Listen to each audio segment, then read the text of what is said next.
요소수 부족 사태가 장기화할 조짐을 보이고 있습니다. 국내 요소 재고가 조만간 바닥날 것으로 보여서 물류 대란이 현실화할 것이라는 우려가 커지는데요. 정부는 오늘 오후 회의를 열어 대응 방안을 논의합니다.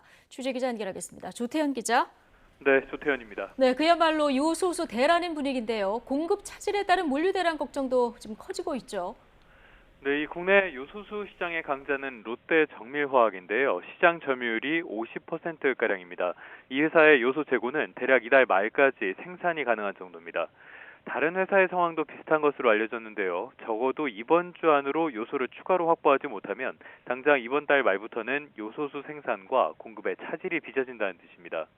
기업들도 중국이 아닌 다른 공급처를 찾고는 있지만 단기간에 해결될 문제는 아닌 만큼 중국 상황이 변하지 않는다면 다음 달엔 공장 가동을 중단할 수밖에 없다는 입장입니다.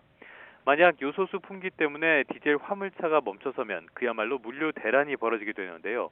이는 국내 경제의 물류망 자체가 멈춰서면서 경제가 휘청되는 결과로 이어질 수 있습니다.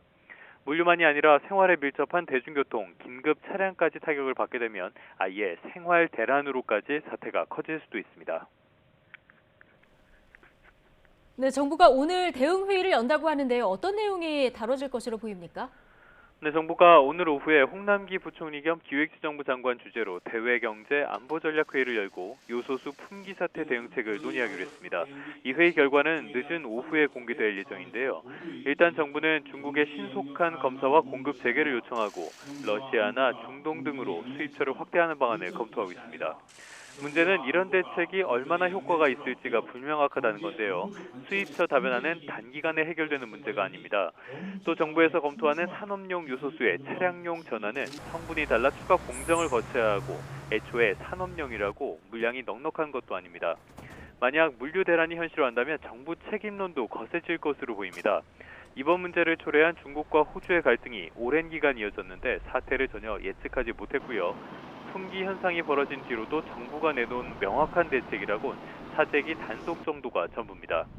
이런 가운데 국토교통부는 내일부터 진행하려던 불법 자동차 일제 단속을 요소수 수급 안정되까지 잠정 연기하기로 했습니다. 정부는 요소수 사재기 단속 등의 대책에 집중하려는 조치라고 설명했습니다. 지금까지 경제부에서 YTN 조태현입니다.